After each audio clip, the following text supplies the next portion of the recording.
Está no ar o programa Paideia. Além do tradicional Céu da Semana e do Clique Ciência, na coluna Mídia e Ciência a gente fala sobre a descoberta de mutações genéticas no vírus da febre amarela. A genética também é o tema da entrevista de hoje. A gente recebe aqui no estúdio Pedro Galete, professor titular do Departamento de Genética e Evolução da UFSCar, para uma conversa sobre genética da conservação e as suas pesquisas na área com peixes e mamíferos. A gente volta já.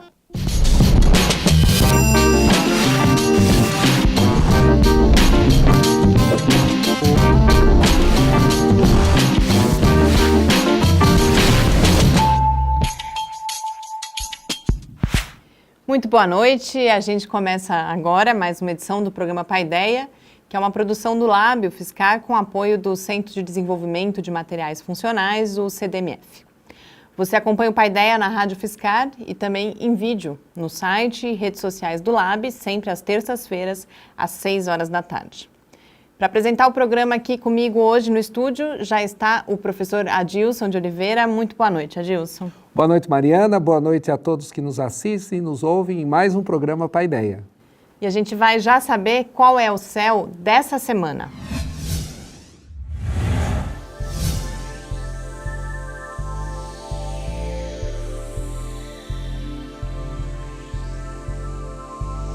No início da noite, podemos observar o planeta Marte no horizonte oeste, na constelação de Touro. Ele fica visível até às 6h45.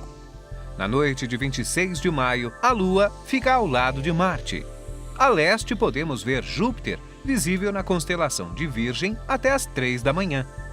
Saturno aparece a leste às 7h30 da noite, na constelação de Serpentário. De madrugada, aparece Vênus no horizonte leste, na constelação de Peixes, a partir das 3h30. Na madrugada de 22 de maio, a Lua fica ao lado de Vênus. Antes de amanhecer, dá para ver Mercúrio no horizonte leste, visível a partir das 5 da manhã, na constelação de Áries. Na manhã de 24 de maio, a Lua fica ao lado de Mercúrio. Olá! O programa de hoje completa a nossa série de episódios sobre constelações que representam criaturas marinhas. Vamos falar do Capricórnio, um ser mitológico, metade peixe, metade cabra. Essa estranha representação é encontrada em diversas culturas antigas, como sumérios e babilônios. Na mitologia grega, a constelação representa Pan, o deus do campo. Capricórnio é a menor das constelações do zodíaco. No passado, abrigava a posição do solstício de dezembro, que marca o início do verão no hemisfério sul e do inverno no hemisfério norte. Por causa disso, o paralelo tropical do hemisfério sul é chamado de Trópico de Capricórnio. Essa é uma constelação de estrelas de baixo brilho. A estrela mais brilhante é Deneb al-Jed, nome que em árabe significa cauda do bode. Capricórnio possui um grande número de objetos de céu profundo, mas esses não são muito conhecidos entre os astrônomos amadores. O mais famoso é o aglomerado globular Messier 30. Outro objeto interessante nessa constelação é o grupo compacto de galáxias HCG 87. Ele está presente na lista de grupos de galáxias levantada pelo astrônomo Paul Rickson na década de 80. HCG 87 abriga 4 galáxias espirais, confinadas em um pequeno volume e que interagem entre si. O resultado é uma elevada atividade de formação de estrelas nas suas componentes. Até o próximo programa e céus limpos a todos!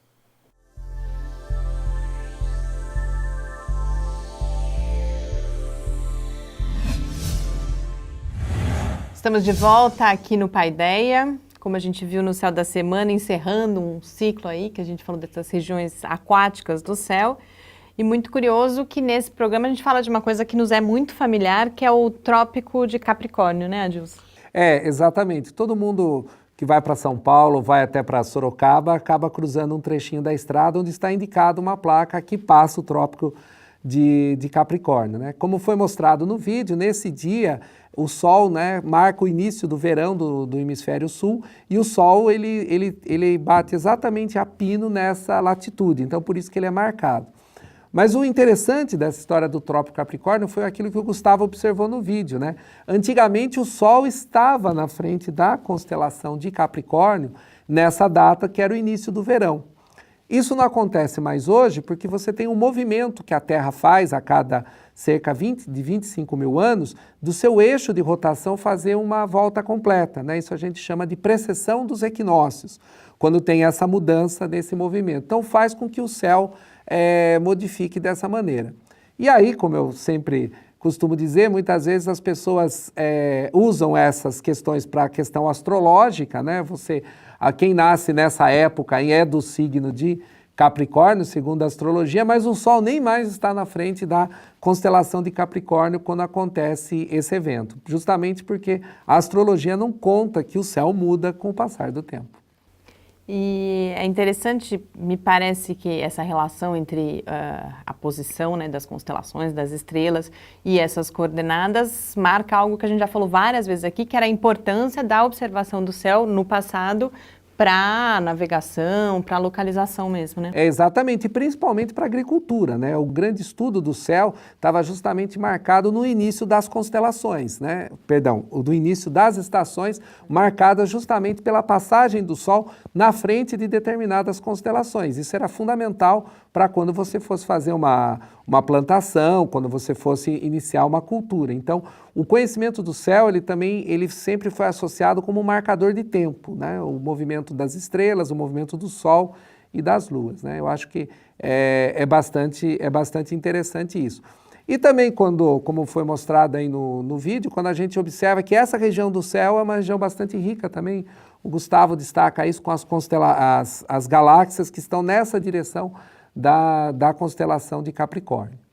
A gente fica aguardando agora qual a próxima série que vem no céu da semana. A gente viu também que dá para aproveitar, a Lua fica próxima de 3 planetas, então isso também facilita a localização. E se você quiser, para poder fazer essa observação, rever este e também os outros episódios do Céu da Semana, basta visitar o site do Lab em www.lab.fiscar.br. E na coluna Mídia e Ciência de hoje, eu falo sobre o tema que dominou o noticiário. Vamos lá saber do que se trata?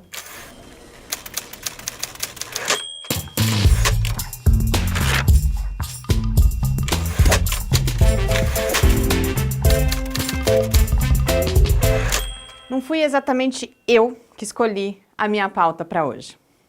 A verdade é que ia ser muito difícil a gente falar de outro assunto por aqui. Não, o tema da coluna não é a política nacional. No noticiário de ciência, o destaque da semana surgiu já na segunda-feira, dia 15, quando a Fiocruz publicou um estudo sobre o sequenciamento do genoma do vírus da febre amarela. Todos os principais veículos de comunicação deram a notícia. O sequenciamento foi feito a partir de amostras retiradas de 2 macacos. Foram identificadas 8 variações em sequências genéticas, sendo 7 em proteínas envolvidas na replicação viral. Esse resultado pode ser uma explicação para este ser o surto mais severo das últimas décadas, segundo os responsáveis pelo estudo, caso essas mutações tenham tornado o vírus mais apto a se difundir rapidamente. Atenção ao pode ser uma explicação. Os pesquisadores destacaram que outras pesquisas serão fundamentais à compreensão do real significado dessas primeiras descobertas. Não se sabe, por exemplo, se essas mutações são específicas dos micro-organismos envolvidos no surto atual, ou se já existem há mais tempo. Também não são conhecidas ainda as implicações para a saúde pública. O que a gente tem são pistas de uma possível explicação para o problema que a gente está vivendo. Isso já é muito importante, mas é só a largada. Embora alguns veículos tenham cometido deslizes quanto a isso, eu acho que nesse caso os problemas estão mais relacionados à nossa tendência de registrar apenas parte da informação que a gente lê. A gente também tem a sensibilidade totalmente justificada à questão da febre amarela. Mas eu quero que a gente pense sobre mais uma coisa como possível origem do risco de a gente se apavorar diante da ideia de um vírus mutante ou de tomarmos uma hipótese inicial como verdade absoluta. Essa origem, para mim, parece ter relação com o desconhecimento que grande parte da população tem sobre como a ciência funciona. Dentre outras características, seria importante a gente lembrar que o conhecimento é construído em etapas, colaborativamente, e muitas vezes com um resultado mais recente mostrando que as hipóteses sugeridas antes não se confirmam. Além disso, a meta final não é a certeza, e sim a identificação da melhor explicação diante das evidências disponíveis. O que a gente tem agora, nesse caso da febre amarela, é uma pista que desencadeia e justifica uma determinada linha de investigação. Essa linha pode ser desenvolvida simultaneamente a outras, com mais ou menos sucesso. E isso não é um problema ou uma falha. É o caminho pelo qual o conhecimento científico é construído, mesmo que nem sempre seja na velocidade que a gente gostaria. A mídia certamente não é a única culpada desse desconhecimento sobre os processos científicos, mas ela também tem a sua parcela de responsabilidade, devido ao que a gente chama de mitologia dos resultados. A mitologia dos resultados é a tendência da mídia de noticiar apenas os resultados da pesquisa científica. Ela, em geral, não dá atenção aos processos, aos métodos, instrumentos, controvérsias, dificuldades. É como se esses resultados surgissem de repente, de mentes geniais que, quase sem querer, encontram as respostas para as nossas questões mais importantes. Por isso, para que a gente tenha mais elementos para compreender a questão da febre amarela, a minha dica de leitura dessa semana é o artigo original, publicado na revista Memórias do Instituto Oswaldo Cruz. Mas se a sua disposição não for tão grande, eu sugiro a notícia publicada no site da Fiocruz, que é uma das mais completas dentre as notícias que eu li. Os links estão lá, na versão escrita da coluna no site do Lab. Lá também estão as tais florestas escondidas do título da coluna. Boa leitura e que a próxima seja uma boa semana para nós e para o nosso país.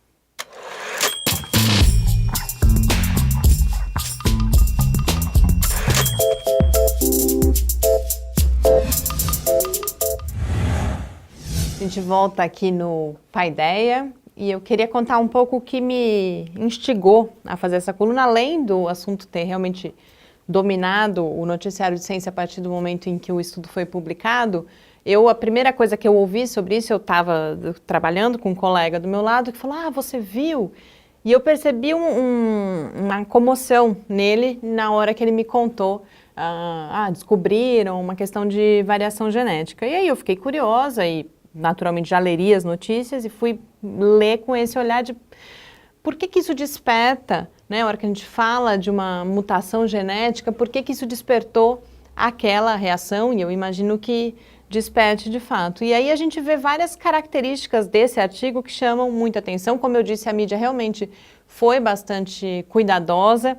Tem uma questão que é interessante, quase todas as notícias são iguais, então essa é uma característica que qualquer uma outra ocasião a gente comenta também. Foi dada uma coletiva e aí os jornais em grande medida reproduziram as informações que os próprios pesquisadores passaram. Mas a gente tem, é um resultado bastante inicial, ele é importante, mas ele é bastante inicial. Os pesquisadores falam o tempo inteiro que eles não sabem se esse vírus, se essa mutação aconteceu só agora, então pode ter acontecido antes, ou seja, aí não explicaria necessariamente o surto. E além disso, esse é um artigo, a Fiocruz criou uma área dessa publicação, que é Memórias do Instituto Oswaldo Cruz, que eles chamam de um fast track, que os artigos são publicados de uma forma diferente, eles são publicados em até 24 horas depois que eles foram submetidos à revista, se um único editor considerar que eles são relevantes. E aí depois eles passam pelo processo normal, né, dessas publicações de análise por pareceristas, então ele pode inclusive vir a ser recusado. Então é uma série de cuidados que a gente precisa ter, e aí é isso, as pessoas, esse desconhecimento que muitas vezes as pessoas têm de como a ciência funciona pode fazer ou que elas compreendam equivocadamente um resultado que é ainda provisório ou parcial, ou de outro lado, que a hora que elas descobrem, por exemplo, não era bem isso, elas acham, poxa, mas essa ciência não funciona, na verdade, né?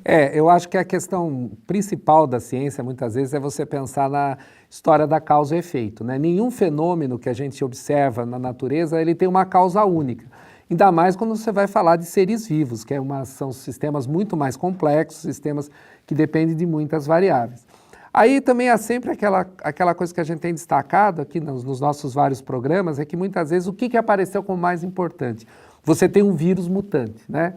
E todo mundo que já viu Walking Dead, qualquer coisa disso, que imaginando, agora vai ter um vírus da febre amarela que de repente pode dizimar a população humana. Isso até pode acontecer, mas não é o caso do qual a situação que a gente está vivendo. E quando você encontra o simples fato de encontrar que houve uma mutação no vírus, isso por si só é uma informação científica relevante.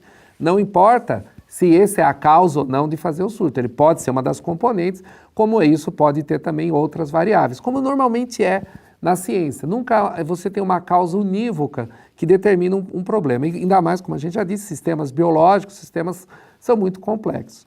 E também há sempre o apelo, toda vez que você fala de alguma coisa que está relacionada com o caso da febre amarela, doença, isso também toma uma outra dimensão. Todo mundo fica preocupado disso, né? Então, nossa, agora, se tem um vírus mutante, provavelmente a vacina não vai funcionar. Eles também não disseram isso na reportagem. Então, quem já era vacinado para a febre amarela, parece então que agora com esse vírus mutante vou ter que fazer uma nova vacina.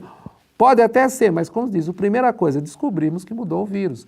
É uma informação que tem que ser publicada rapidamente, porque é uma coisa importante para que isso seja divulgado e estudado.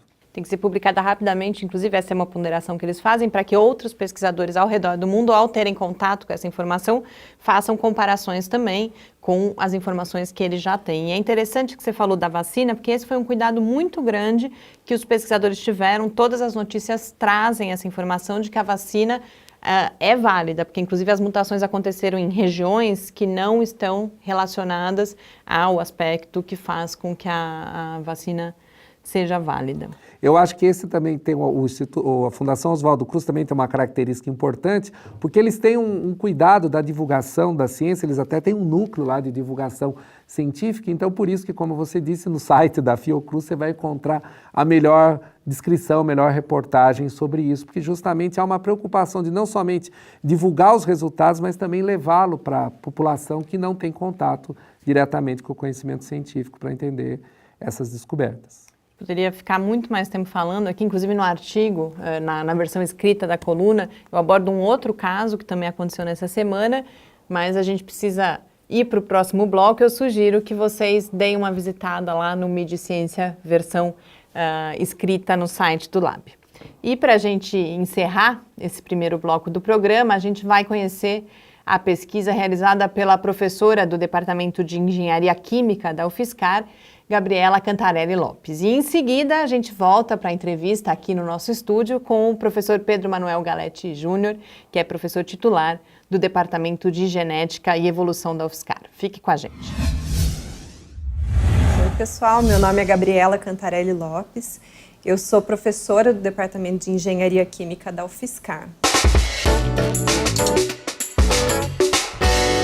Eu vou falar para vocês nesse vídeo sobre uma das linhas de pesquisa na qual eu trabalho aqui no departamento, que é a simulação de processos, usando para isso uma ferramenta conhecida como CFD.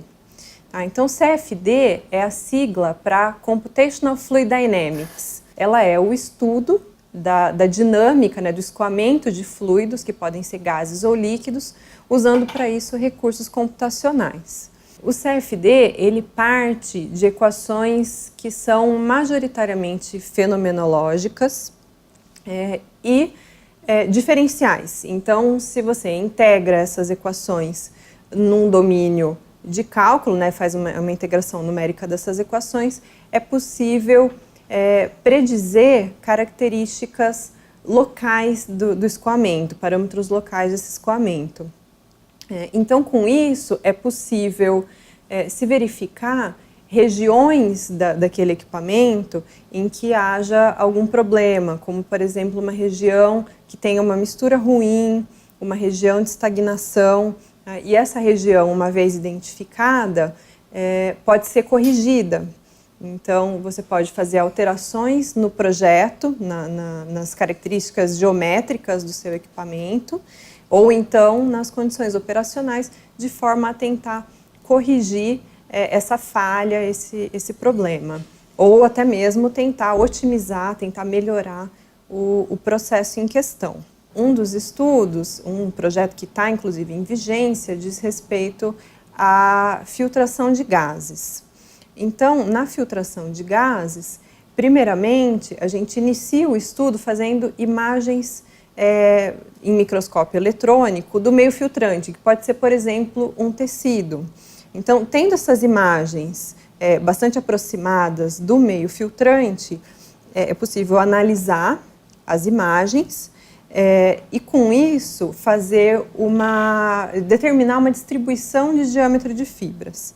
Tendo essa distribuição de diâmetros, nós conseguimos criar um domínio, gerar um domínio de cálculo para a simulação e, com isso, simular o escoamento de gás através das fibras e a deposição de partícula, das partículas, né, dentro do tecido, né, dentro dessas fibras, e determinar a eficiência de coleta desse meio filtrante. Um outro estudo muito interessante que foi feito atualmente foi sobre o estudo de caixas de descarga, né, de vasos sanitários. Então, a gente propôs diferentes formatos de caixas de descarga e tentou, com isso, aumentar a energia cinética da água na saída dessas caixas, né? E a gente partiu do pressuposto que, aumentando a energia cinética na saída das caixas, a gente conseguiria reduzir a quantidade de água que deve ser usada, né, na descarga para ter um mesmo efeito do que uma caixa comum. Então, com isso, nós conseguimos sugerir um formato de caixa d'água, de caixa de descarga, que proporcionasse essa característica que a gente considera como favorável. Outro estudo muito interessante, que também não tem a ver com processo industrial, com equipamento industrial, é o estudo que foi feito sobre deposição de partículas no trato respiratório humano. Nós verificamos também aquela recomendação médica de pessoas que usam broncodilatadores, né, aquela bombinha.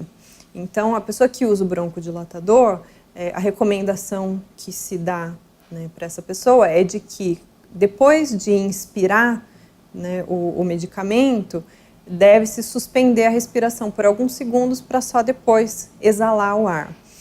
Então, nós verificamos o porquê disso, né, através de simulações de CFD. Então, esse outro vídeo que está sendo mostrado agora, ele mostra o momento da inspiração das partículas e embaixo vocês veem a pessoa que imediatamente após inspirar as partículas, ela expirou, e do outro lado, a pessoa inspirando as partículas e segurando, prendendo a respiração por alguns segundos antes de exalar o ar. Então, vocês podem reparar que quando você tem aí o que a gente chamou de suspensão da respiração, existe uma coleta de partículas muito maior do que quando você exala o ar logo após a inspiração. Então, uma maior retenção de partículas, nesse caso, é desejável, uma vez que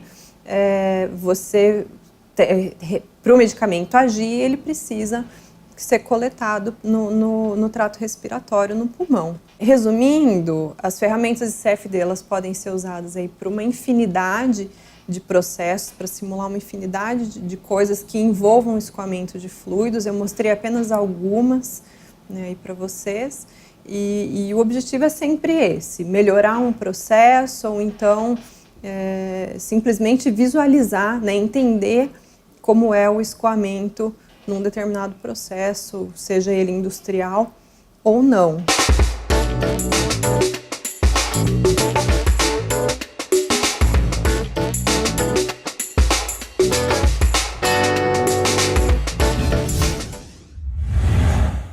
Estamos de volta aqui no Paideia e conosco aqui no estúdio já está o professor Pedro Galletti, que é professor titular do Departamento de Genética e Evolução da UFSCar. Pedro, boa noite, muito obrigada, é uma honra para a gente receber você aqui no programa.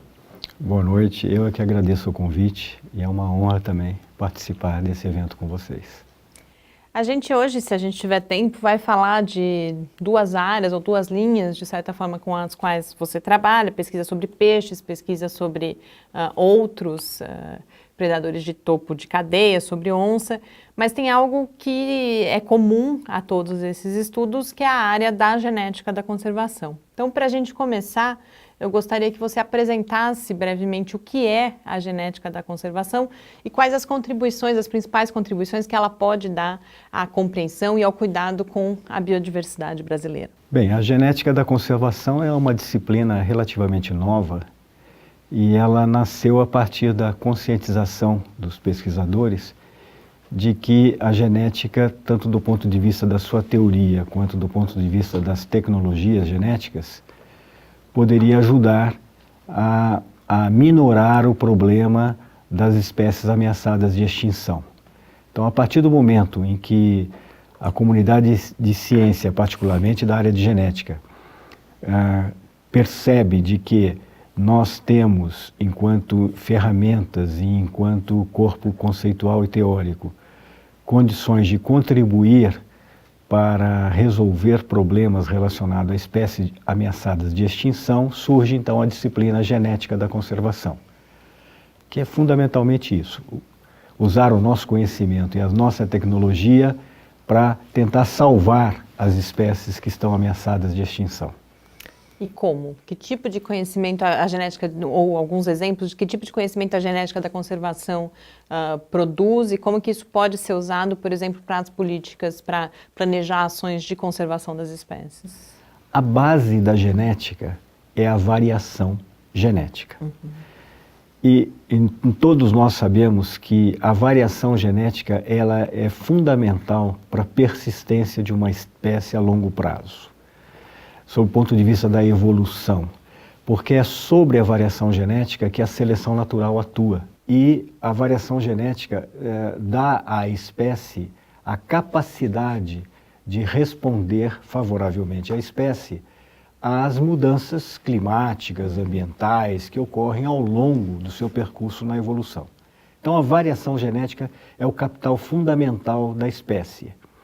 Quando uma espécie entra ou está sob ameaça de extinção, ela fundamentalmente está sob ameaça de extinção porque o seu efetivo populacional está absolutamente reduzido. E quanto maior é a perda do tamanho populacional, maior é a ameaça que a espécie tem. As duas coisas estão absolutamente relacionadas, o tamanho populacional e a variação genética. Quanto maior o tamanho populacional, maior a variação genética, e quanto menor o tamanho populacional, maior é a perda da variação genética. Portanto, a genética, ela age no sentido, quer dizer, nós emprestamos o conhecimento e a genética empresta o seu conhecimento e a sua tecnologia, primeiro para detectar, de fato, os sinais de perda, de redução da variação genética. E segundo, para ajudar no monitoramento e no manejo dessas espécies, no sentido de melhorar essa variação genética e permitir a persistência ao longo prazo da espécie. Pedro, esses avanços que justamente a gente vê nos últimos tempos da genética, passa muito pelo próprio desenvolvimento tecnológico das novas técnicas, né, de identificação dos genes, né? Há 15 anos atrás, por exemplo, para você fazer um genoma era uma coisa que custou milhões de dólares na época. Hoje é uma coisa que a gente consegue fazer como uma técnica rotineira no laboratório, né? Acho que seria legal você comentar um pouquinho disso, né? Porque muitas vezes as pessoas imaginam que para você descobrir um genoma assim, é uma coisa muito complicada, né? De fato, a tecnologia, de uma forma geral, ela beneficiou muito o avanço da própria genética, do nosso conhecimento da estrutura genética das espécies e das populações. Hoje, os equipamentos de última geração, eles são capazes de produzir genomas em larga escala, não só de uma espécie, mas de muitos indivíduos daquela própria espécie, né? Então, hoje não se fala mais em genoma do indivíduo. Hoje, o grande momento que passa a genética é da genômica populacional. Então, genomas de centenas e milhares de indivíduos podem ser feitos com uma certa facilidade, com uma relação de custo relativamente aceitável para os níveis de custo da ciência e, obviamente, com uma quantidade de informação muito maior, né? E isso impacta diretamente essa pesquisa que você faz mapeamento das espécies justamente olhando esses genomas. Na verdade, nós usamos muitas ferramentas, várias ferramentas, desde ferramentas mais tradicionais até a própria ferramenta genômica. Hoje, um campo dentro da genética da conservação é a genômica da conservação. Então, a verdade é que há várias tecnologias genéticas e uma delas é a tecnologia genômica, mas nós podemos fazer a genética muitas vezes sem mesmo ir para o laboratório. Nós podemos fazer uma análise de variação genética simplesmente olhando o fenótipo das espécies ou das pessoas, se for o caso da genética humana, não é? Então, todas essas são ferramentas que ajudam a construir cada vez mais um novo conhecimento, né? A genômica é uma delas.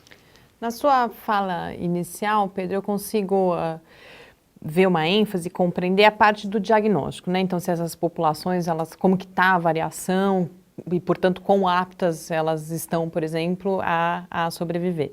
Mas depois, em seguida, você fala do manejo, da contribuição que é possível dar ao manejo. É possível, portanto, na hora que você faz esses diagnósticos, a genética da conservação pode contribuir também como intervenção para melhorar aquela situação?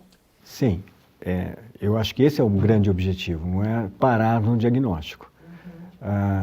As consequências genéticas associadas à redução do tamanho populacional, que estes sim estão associados à ameaça à espécie, as consequências genéticas, elas se dão basicamente em duas vertentes. A primeira delas é a perda da variação genética. Então existem... e essa perda, de forma muito interessante, ela ocorre absolutamente ao acaso. Porque quando você reduz o tamanho populacional, essa redução ela é aleatória. Acontece alguma situação climática ou alguma catástrofe, essa catástrofe ela não é seletiva, ela geralmente é aleatória, ela elimina da população em toda a estrutura populacional, de jovem a adulto e de todos os gêneros. Depende também de quão apto aqueles indivíduos estão para sobreviver. Se houver condições de ter uma resposta, obviamente, se houver condições de ter uma resposta a isso. Então, e isso também, obviamente, se reflete no ponto de vista da própria variação genética. Então, a grande perda da variação genética se deve a eventos casuais, são estocásticos mesmo. Na genética, nós chamamos isso de deriva genética. E a outra vertente da redução do tamanho populacional, que acompanha o tamanho populacional, a redução, é o endocruzamento. No momento em que você reduz o tamanho populacional, você aumenta a probabilidade de indivíduos relacionados sob o ponto de vista genético reproduzirem-se. E aí a sua prole novamente reproduzir-se novamente numa geração seguinte e cada vez mais aumentando aquilo que a gente chama corriqueiramente de consanguinidade, que é o endocruzamento.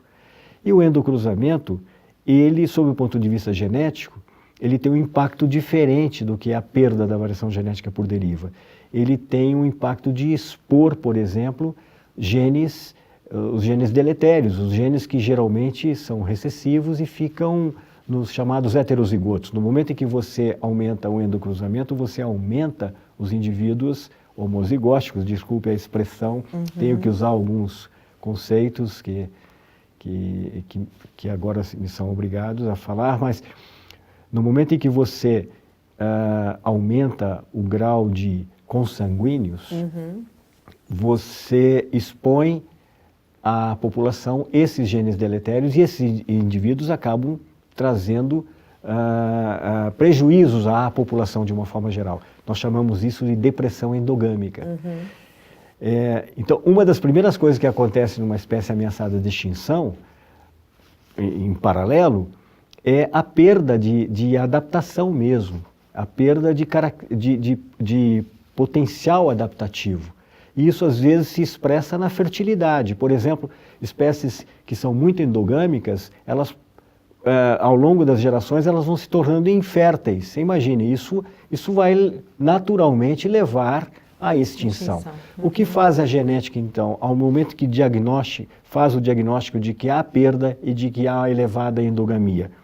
Ela ajuda a traçar um programa de manejo dessa fauna no sentido de diminuir a endogamia, de um lado, e no sentido de aumentar a variação genética do outro lado. Então, há várias maneiras de você tentar ou promover o aumento da variação genética.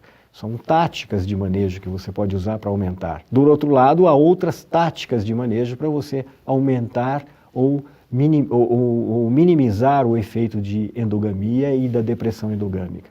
Então, a genética não só faz o diagnóstico, que é fundamental, mas ela, obviamente, tem instrumentos que permitem a dizer o que fazer para a gente minorar o problema, resolver o problema e dar persistência de longo prazo a essas espécies que estão ameaçadas.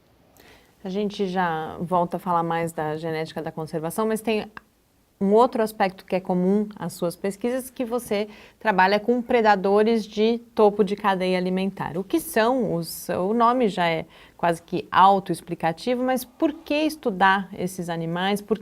Qual é o lugar que eles ocupam? Qual é a importância da gente saber mais também sobre eles?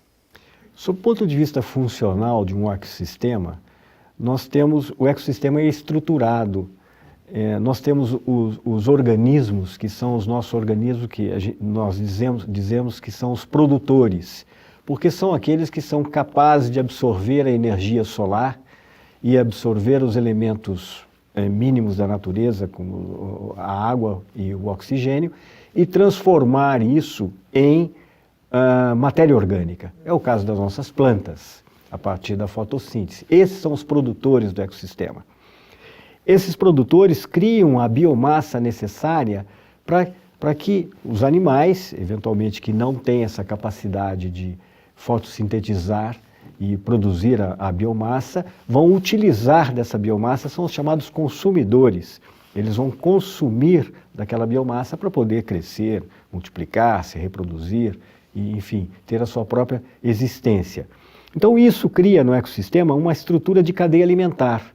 E um produz, aí o outro consome, que é o consumidor primário, depois tem o consumidor secundário, que é o que preda aquele pequeno animal, e assim vai. O predador topo de cadeia é exatamente o que está no topo.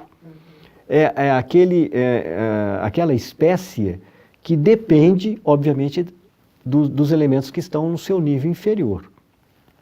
Mas, por outro lado, ele tem um papel fundamental, porque ele acaba regulando toda a cadeia alimentar. A presença do predador de topo de cadeia acaba regulando numericamente, em abundância, e também a estrutura da cadeia alimentar. No momento que você retira um predador de topo de cadeia, por exemplo, aqueles indivíduos que eram predados pelo predador deixam de ser predados e, portanto, eles... A primeira resposta que tem populacional é crescer em número de maneira absurda, né? Há uma explosão, um boom populacional. E, obviamente, esse boom populacional aqui em cima da cadeia alimentar reflete impacto embaixo e assim vai desencadeando, chega a mudar a estrutura do ecossistema. Sem contar que não só existe a relação de cadeia alimentar, mas o ecossistema, na verdade, nós temos uma grande rede de interações entre espécies. As espécies não interagem só porque uma come a outra, se alimenta de outra. Elas interagem porque elas têm serviços que prestam a outras espécies, né? Então, no momento que, por exemplo, se eu pensar num predador no ambiente terrestre como uma onça, por exemplo, no momento em que eu tiro a onça de um sistema, seja ela a onça pintada ou a própria onça parda, o que acontece? aquela fauna que naturalmente é predada por essa onça cresce numericamente muito e passa a predar a fauna que está no seu nível inferior. E geralmente, por exemplo, nesse caso, são as aves. E boa parte das aves são dispersoras de sementes. Portanto, no momento que você tira uma onça, você, por exemplo, há um boom de um outro felino, como é o caso da jaguatirica, por exemplo, ou como é o caso de um outro, enfim, de um cachorro do mato, que são naturalmente predadores de aves. Se eles aumentam muito em número, eles vão predar muito mais.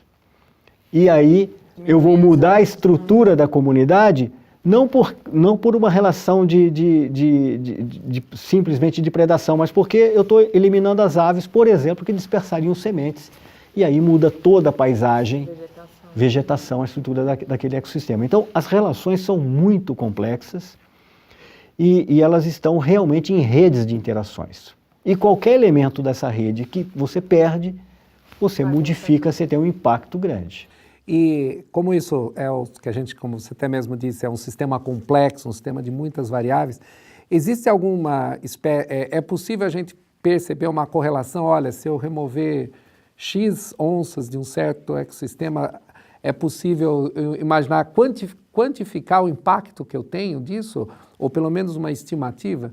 Por exemplo, quando a gente fala assim, removi uma onça de um sistema, né, dependendo da área, dependendo do onde ela está, quanto que isso gera de impacto, né? Porque muitas vezes a gente não imagina que, como ainda há pessoas que caçam onças, etc., simplesmente por esporte, não sabe qual é o tamanho do impacto que está promovendo de um único animal. Por exemplo, não sei se isso é quantitativo assim, ou pelo menos qualitativamente a gente poderia imaginar o que representa quando eu vou lá e, por brincadeira, uma brincadeira de mau gosto, eu vou lá e mato uma onça de um sistema. Olha, é possível que haja alguns modelos matemáticos, estatísticos que permitam esse tipo de simulação.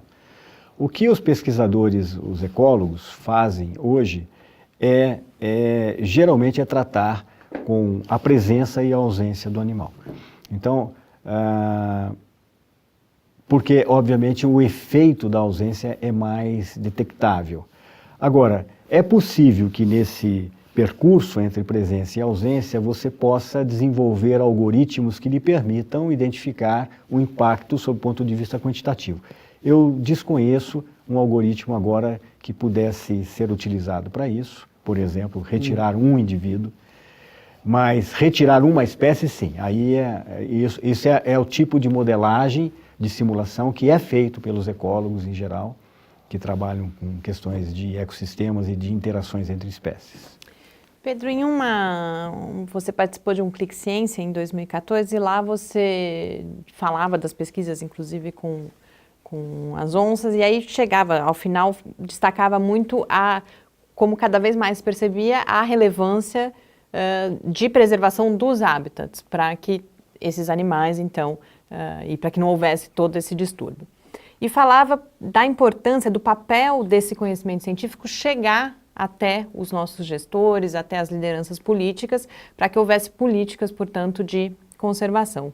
Nesse momento, cada vez mais, a gente já comentou aqui no programa, inclusive recentemente, estão em riscos legislações ambientais importantes. Então, a gente tem a lei do licenciamento, agora recentemente, essa semana, saiu um estudo e um alerta da WWF sobre mudanças na caracterização das unidades de conservação federais.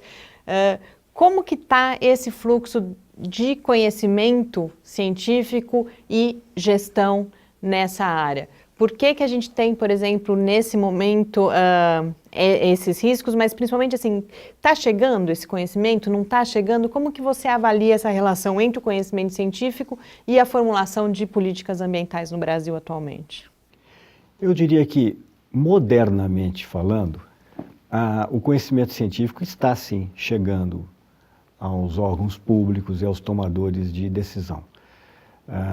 Eu acho que seria, talvez, se num passado muito longínquo, essa comunicação entre a ciência e os tomadores de decisão era mais difícil, agora com toda essa facilidade de comunicação, com uma participação muito mais efetiva que os pesquisadores têm tido no cenário, inclusive na própria mídia, né? Eu acho que a informação tem chegado. A questão é que nós nos deparamos com o problema econômico, né? Então, infelizmente, essas atitudes, como a revisão da lei do licenciamento, a própria revisão das leis dos parques estaduais e nacionais, como foi o Código Florestal e como tantas outras acontecem no dia a dia, elas têm uma motivação econômica que predomina. Infelizmente, e isso não é uma coisa absolutamente localizada, né? Não é localizada em nosso país, apesar de nós sermos promotores desse tipo de atitude, mas a gente vê que os pesquisadores estão sempre na luta, sob o ponto de vista internacional, inclusive, o que está acontecendo hoje nos Estados Unidos com a política americana, com toda essa mudança de comportamento que aparentemente vai a cada vez mais privilegiar o capital e em detrimento dos recursos naturais, né? É aquela visão exploratória dos recursos que são inesgotáveis, quando na verdade eles não são inesgotáveis, né? Nós estamos vendo que tudo é esgotável e cada vez estamos esgotando mais rapidamente. Mas infelizmente aí eu reputaria as pressões econômicas e que ainda nós, enquanto sociedade, não sabemos ainda dialogar, ou no mínimo não temos ainda um espaço adequado para vencer esse tipo de comportamento, esse tipo de proposta.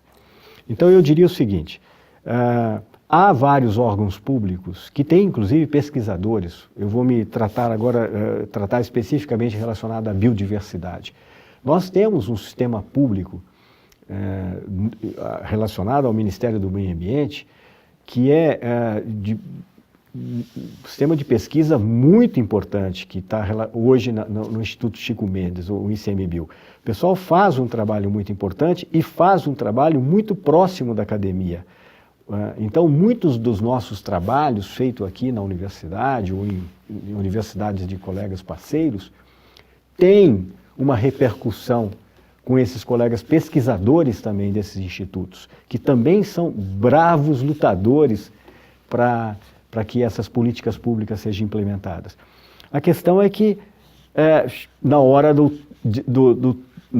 troco, na hora de trocar efetivamente, a lei acaba dando privilégios ao capital, que muitas vezes é um privilégio imediatista, a maior parte das vezes, porque seguramente nós ganharíamos, mesmo sob o ponto de vista de capital, muito mais se pensássemos na conservação como um bem realmente necessário. O patrimônio da biodiversidade é muito maior do que qualquer usininha que vai se fazer aí num benefício de 20 anos. Mas, infelizmente, esse imediatismo que faz com que as coisas aconteçam dessa forma.